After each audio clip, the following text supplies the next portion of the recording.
మెదక్ జిల్లా రామాయంపేట మున్సిపల్ ఎన్నికల కౌంటింగ్ ప్రక్రియను అత్యంత పారదర్శకంగా పకడ్బందీగా నిర్వహించాలని మెదక్ జిల్లా కలెక్టర్ రాహుల్ రాజ్ అధికారులకు ఆదేశించారు. బుధవారం రామాయంపేట మండల పరిషత్ కార్యాలయంలో ఏర్పాటు చేసిన ఓట్ల లెక్కింపు కేంద్రాన్ని ఆయన సందర్శించారు.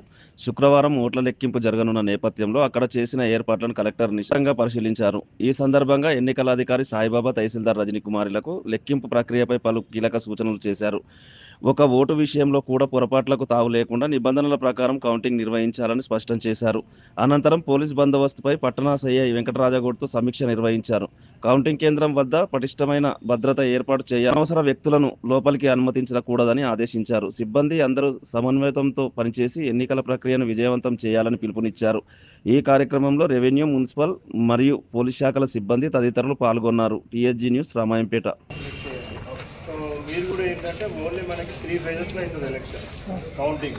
So first time only first వార్డులో వార్డు 1, వార్డు 4, వార్డు 7, వార్డు 10 ఈ 4 అవుతుంది. సో మీరు ఇక్కడ ఎవరైతే సెక్యూరిటీగా ఉంటారో వాళ్ళకు కూడా ఏం చెప్పారంటే ఆ లిస్ట్ ఒకటి వీళ్ళు ఇచ్చేస్తారు. దానికి సంబంధించిన క్యాండిడేట్లు, దానికి సంబంధించిన ఏజెంట్లనే అలో చేయాలి. ఆ ఏజెంట్ పార్ట్లో క్లియర్గా రాస్తుంటుంది వాళ్ళు వార్డు 1 లేకపోతే వార్డు 4 అనేసి. వార్డు 2 అయినా మా ఫ్రెండ్ నేను కూర్చుంటానంటే లేదు. సో వాళ్ళందరినీ అక్కడ ఎక్స్ట్రాలు అక్కడ షేర్ చేస్తారు, అక్కడ కూర్చోబెట్టేయండి. సో ఈ వార్డు 1, 4, 7, 10 వీళ్ళకి ఫస్ట్ 11 అట్లా అవుతుండొచ్చు వీళ్ళకి అయ్యేసరికి. వీళ్ళది అయిపోయినాక ఈ క్యాండిడేట్లు, ఈ ఏజెంట్లని మొత్తం ఈ ప్రిమిసెస్ బయటికి పంపించేయండి. వీళ్ళకి మొత్తం బయటికి పంపించేసేయండి. వీళ్ళు ఇక్కడ నుంచి వీళ్ళు వెళ్ళిపోతూ ఉంటున్నాక అప్పుడు వీళ్ళని next 2nd ward, 5th ward, మళ్ళీ 8th ward, 11th ward, so వీళ్ళని అలో చేయండి. సో వీళ్ళదంతా కూడా అయిపోయి వీళ్ళు అక్కడ కూర్చున్నాక అప్పుడు బ్యాలెట్ బాక్స్ మూమెంట్ అవుతుంది. బ్యాలెట్ బాక్స్ మూమెంట్ అవుతుంది. తర్వాత బ్యాలెట్ బాక్సెస్ మొత్తం అక్కడ లోపల పెట్టేసినాక వీళ్ళందరినీ బయటికి పంపించేసేసినాక మళ్ళీ అప్పుడు లాస్ట్ ఫేజ్లో ఉన్న వాళ్ళు. సో అట్లా సిస్టమేటిక్గా చేస్తే మీకు గజిబిజి కాదు. ఒక విధంగా మనకి ఇక్కడ ప్లేస్ లేదు. వేరే దగ్గర అంతా చాలా ప్లేస్ ఉంది, ఇక్కడ ప్లేస్ లేదు. సో ఇది ఇబ్బంది అవుతుంది. సో వీళ్ళు అవి గొడవలు అవి చేసే ఛాన్స్ ఉంటుంది. సో మనకు ఒకసారి అయిపోయినాక రీకౌంట్ అవి ప్రాసెస్ ఉంది. సో ఆ రీకౌంట్ గురించి వాళ్ళు ఆర్ఓ నడుపుతారు. ఆర్ఓ యాక్సెప్ట్ చేస్తారు లేదా ఆయన ఇష్టం. ఆ యాక్సెప్ట్ చేయలేదు ఇదే రిజల్ట్ అంటే డిక్లేర్ చేస్తుంటే ఆ ఎవరు అక్కడ గొడవ చేయరు. వాళ్ళని అక్కడ బయటికి పంపించేసేమని చెప్తారు. ఇక వాళ్ళు ఏమైనా ఉంటే ఎలక్షన్ కమిషన్ వేసుకోవాలని ఇక్కడ ఉండి గొడవలు చేయడం, ధర్నాలు చేయడం ఇది కూడా లేదు. ఆర్ఓ డిక్లేర్ ఇంకా వాళ్ళు బయటకు వెళ్ళిపోవాలి, ఎలక్షన్ కమిషన్ వేసుకోవాలి. ఇక్కడ ఉండి ఏమి కూడా వాళ్ళు ధర్నాలు గొడవలు చేస్తారంటే మీకు నాటలో అది కూడా ఒకసారి చూసుకోవాలి. అది మీరు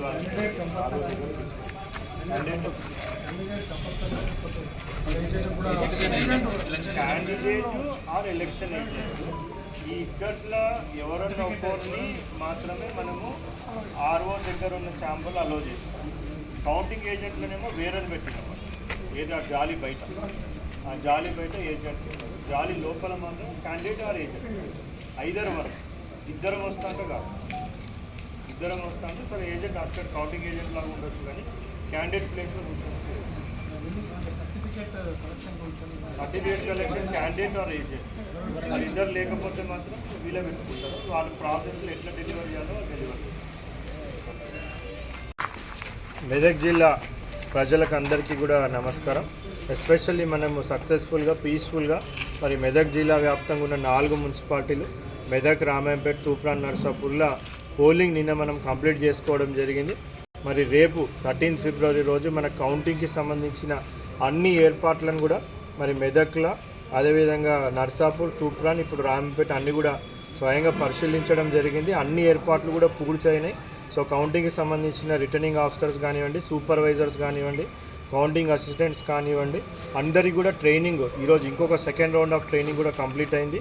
మరి రేపు ఎలక్షన్ కమిషన్ గైడ్లైన్స్ ప్రకారం మార్నింగ్ పొద్దున 8 గంటలకు మనం కౌంటింగ్ అనేది కూడా స్టార్ట్ పెట్టడం జరుగుతుంది. దానికన్నా ముందు మనం స్ట్రాంగ్ రూమ్ ఓపెన్ చేసేటప్పటి ప్రోటోకాల్స్ అవన్నీ కూడా ఎలక్షన్ కమిషన్ నిబంధనల ప్రకారం అవన్నీ కూడా పాటించడం జరుగుతుంది. సో నిబంధనలకు లోబడే మొత్తం అంతా కూడా కౌంటింగ్ ప్రక్రియ సాగే విధంగా కూడా అంతా ట్రైనింగ్ అంతా కూడా కంప్లీట్ చేసి అన్ని ఏర్పాట్లు కూడా పూర్తి చేయడం జరిగింది. మరి కంటెస్టింగ్ క్యాండిడేట్స్ కానివ్వండి, వాళ్ళ ఎలక్షన్ ఏజెంట్స్ కానివ్వండి, మళ్ళీ అదేవిధంగా కౌంటింగ్ ఏజెంట్స్ కానివ్వండి, వాళ్ళందరూ కూడా నిబంధనలకు లోబడి, సో మనకి మోడల్ కోడ్ ఆఫ్ కండక్ట్ ఇంకా కూడా ఉంది అనేసి ఎవరు కూడా మర్చిపోవద్దు. Election commission model code of conduct lift చేసేంత వరకు కూడా మొత్తం మున్సిపాలిటీలో మోడల్ కోడ్ ఉంటుంది కాబట్టి అందరు కూడా నిబంధనలకు లోబడే వాళ్ళందరూ కూడా కౌంటింగ్ హాల్లో డెకోరంతో డిసిప్లిన్తో వాళ్ళందరూ కూడా మెలగాల్సిన అవసరం ఉంటుంది. ఎవరైనా సరిగా లేకపోతే వాళ్ళ మీద చట్టరీత్యా చర్యలు కూడా తీసుకోవాల్సి వస్తుంది. కాబట్టి వాళ్ళందరూ కూడా సహకరించాలని వాళ్ళందరినీ కూడా విజ్ఞప్తి చేస్తూ ఉన్నాం. సో అంతా కూడా ప్రొసీజర్ ప్రకారం ఎలక్షన్ నిబంధనల ప్రకారం ఏ విధంగానైతే మనం చేయాలనో అదే విధంగా చేసే విధంగా అందరికీ కూడా సూచనలు అవన్నీ కూడా చేయడం జరిగింది. ప్రశాంతవంతమైన వాతావరణంలో ఎట్లయితే ఎలక్షన్ కండక్ట్ అయిందో అదే వాతావరణంలో మనం కౌంటింగ్ కూడా కంప్లీట్ చేయడానికి అన్ని ఏర్పాట్లు పూరించడం జరిగింది.